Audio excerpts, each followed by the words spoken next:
The old house stood sentinel on the hill, its silhouette a jagged tooth against the fading light of dusk. It had been empty for years, a decaying monument to a family's vanished prosperity. Locals whispered of strange occurrences, flickering lights, disembodied whispers, a chilling presence that clung to the air. Ethan, a thrill-seeking teenager, scoffed at these tales. He saw the house as a challenge, a dare to be conquered.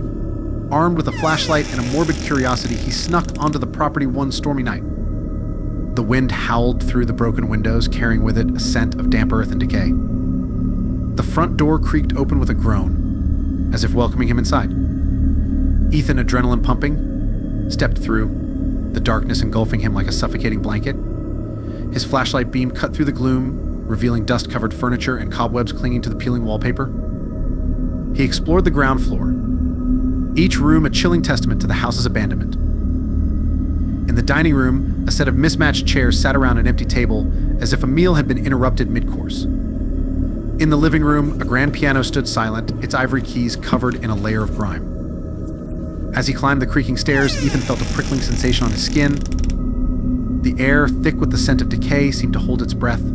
The hallway was a labyrinth of shadows, each one seeming to twist and morph with a sinister life of its own. He reached the master bedroom, the largest room in the house. A four-poster bed, draped in a tattered canopy, stood in the center. On the dresser, a photograph lay face down, as if carefully placed. He picked it up, his fingers tracing the edges of the cracked glass. The photo revealed a family portrait of a man, woman, and a young girl, smiling brightly into the lens. The little girl, her eyes filled with a strange, haunting intensity, seemed to stare directly at him. A cold shiver ran down Ethan's spine. He felt an overwhelming sense of dread, an icy grip around his heart. He put the photo back down and turned to leave, but the room seemed to have changed. The air was colder, the shadows deeper. He heard a scratching sound coming from the room's far corner, a sound that seemed to originate from inside the wall itself. He turned on his flashlight, but the beam couldn't penetrate the darkness. Suddenly, the scratching intensified, morphing into a low, guttural growl. The shadows seemed to shift, twisting and contorting into shapes that resembled clawed hands reaching out from the darkness. Fear clawed at Ethan's throat. He stumbled back, tripping over a broken chair. As he fell, his flashlight clattered to the floor, the beam flickered out, plunging him into absolute darkness. The growling intensified, closer now, right behind him. A cold breath, smelling of decay and something else, something ancient and terrifying, brushed against his ear. He felt a sharp pain in his arm, as if something had sunk its teeth into his flesh. He scrambled to his feet, blindly groping for the wall, his heart hammering against his ribs. He could hear the sounds of something heavy moving towards him, a low, dragging sound accompanied by the scratching and growling. He reached for the doorknob, but it was locked.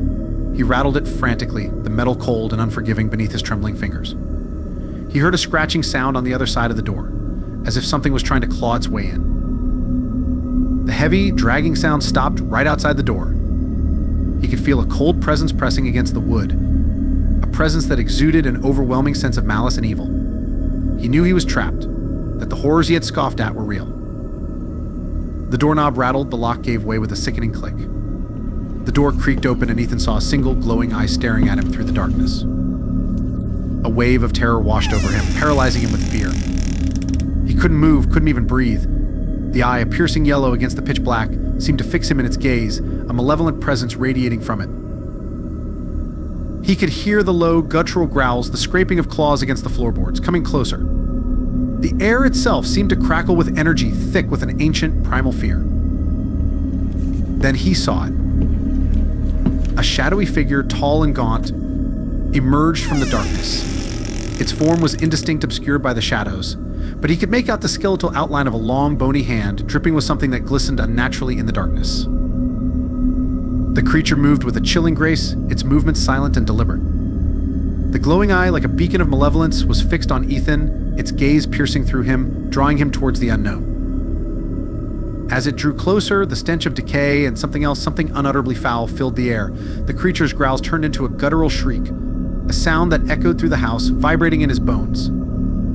Ethan, his mind consumed by terror, could only watch in horror as the creature reached out, its long, bony finger pointed directly at him. The last thing he saw was the creature's face, a grotesque mask of pure, unadulterated evil before the darkness consumed him.